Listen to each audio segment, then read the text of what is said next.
Shooting interviews has always been the bread and butter of documentary, corporate, and commercial filmmaking. And if you can do it well, you should be able to find work wherever you go. A good interview can and should look simple, but there is a lot going on behind the scenes to create a well-framed, well-shot look with the resources at your disposal. Today we're going to take a look at the factors involved, what you can control, and how to make the most of what you can't. It's rare that you have the freedom to choose your own location for an interview, but with prior communication and the right tools, you can make any space work. In an ideal world, the space that you're shooting in should say something about the person you're interviewing and adds to the visual power of the frame. If they're an artist, you can place them in their studio or workshop.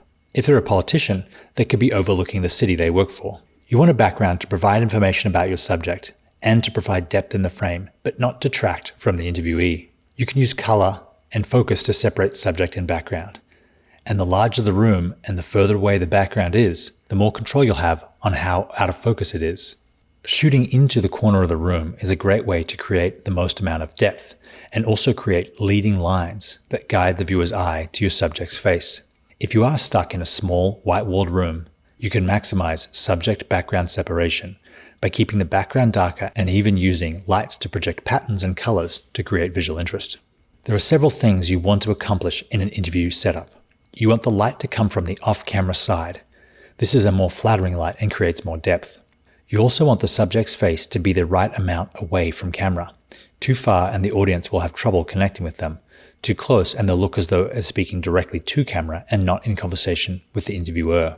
For this reason, putting the interviewer's head about a foot away from the lens of the A camera is a good medium. Placing the light on the far side of the interviewer will light the interviewee from the most flattering angle and not cross the line. An easy way to remember this is to create a sandwich with the interviewer in between the camera and the key light. Two cameras make for more dynamic footage and more cutting options, but it almost doubles the amount of crew and gear needed. If the subject stumbles on a word or pauses to collect their thoughts, you can cut between the cameras and eliminate the dead air. If you're planning on shooting and using a B-roll as part of the final film, you can cut this other footage if you want to edit the interview without jump cuts. If the interview will play on its own, then you need to use another camera to avoid jump cuts. If you are using a second camera, you need it to be on a different angle and on a different lens, so that the images they capture won't be so similar that they cause a jump cut-like effect when you edit them together. The more different angles and lenses, the more different the images will be and the more information it will convey. Most two-camera interviews have a close-up that is close to the interviewer's eye line and conveys emotion and feelings in the eyes of the subject, and a second, wider angle that captures the body language of the subject, such as the way they sit and move their hands. These cut together well and make for varied and interesting coverage. It's rare that you'll be shooting in a room with no windows, and it pays to work with the existing light instead of against it.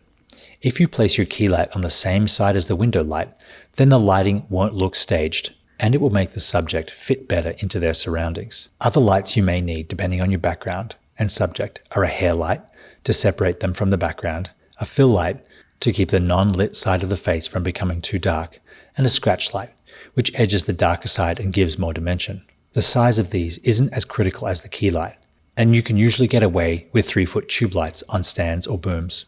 Make sure you have enough cards and batteries to get through the entire interview, and don't stop rolling once the interviewer says they're done.